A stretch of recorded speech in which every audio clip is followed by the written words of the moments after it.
Kementerian Perdagangan mulai berdampak ke harga tandan buah segar atau TBS sawit di kalangan petani. Asosiasi Petani Kelapa Sawit Indonesia atau APKasindo melaporkan terjadi penurunan harga TBS di 16 provinsi di Indonesia.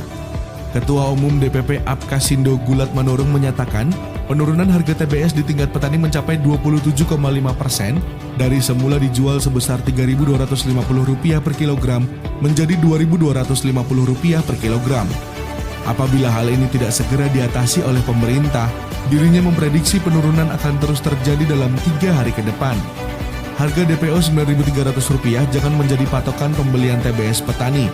Itu sudah tegas kami sampaikan sejak awal. Faktanya, semua pabrik kelapa sawit menggunakan harga itu sebagai rujukan, maka rontoklah harga TBS kami, kata dia.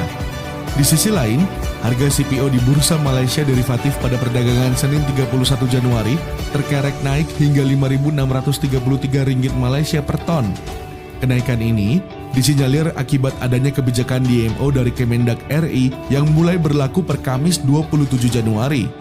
Wakil Ketua Umum Gabungan Pengusaha Kelapa Sawit Indonesia atau GAPKI Togar Sitanggang mengatakan kebijakan DMO dan DPO memang tidak akan berdampak signifikan ke ekspor CPO.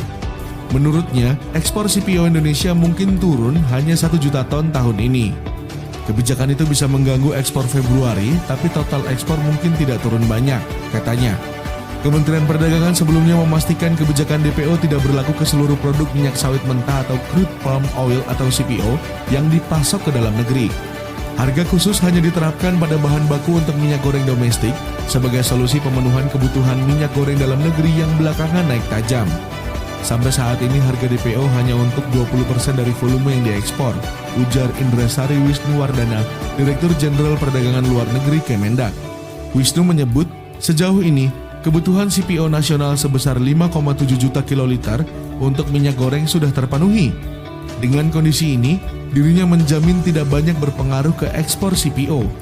Menurutnya, potensi penurunan masih ada meski tak besar dan dalam jangka pendek, namun bisa terkompensasi dengan harga CPO dunia yang terkerek.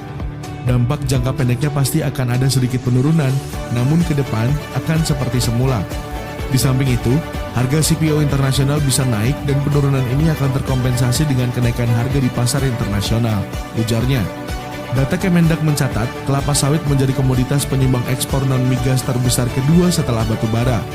Nilai ekspor CPO dan turunannya dengan kode HS15 pada 2021 mencapai 32,83 miliar US dollar, naik 58,48% dibandingkan realisasi ekspor 2020 sebesar 20,72 miliar.